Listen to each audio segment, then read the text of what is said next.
Hello, how you doing? I apologize for there not being any video last week.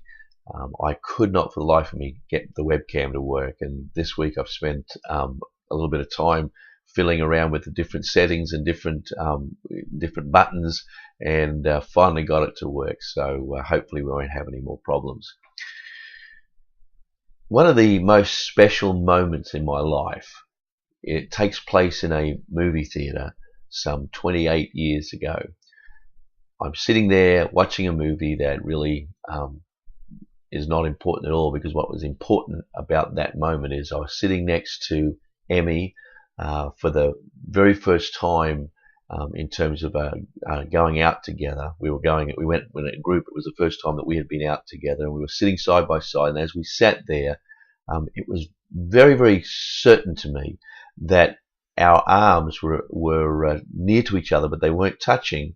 But there seemed like static electricity flowing backwards and forwards between our arms, and it was hard to believe what was going on. That made me think that there was something very, very special about this person that I was sitting next to. Ultimately, of course, she became my wife, and so she was indeed special. But that moment was very, very clear in my mind. That feeling of I've never felt it before or since, but just that sense that there was something extra happening.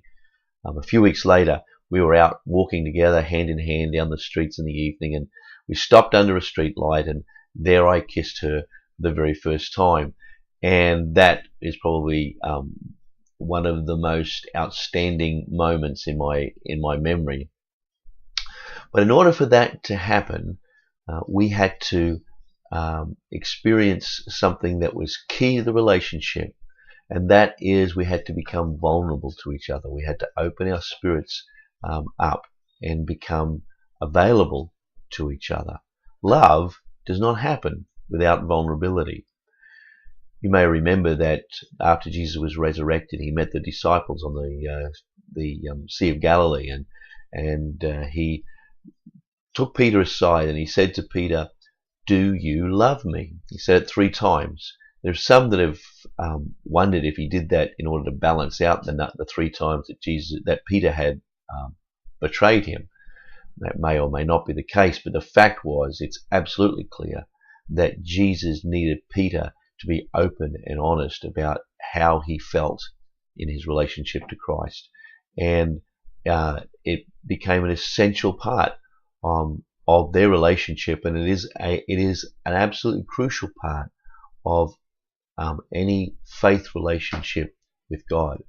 Over the next few weeks, I'm going to look at what makes a spiritual life complete and whole and rich and happy. What are the ingredients that make that possible? To live in victory, to live in hope, to live in love and grace. And the very first thing that I want us to consider is this idea of vulnerability.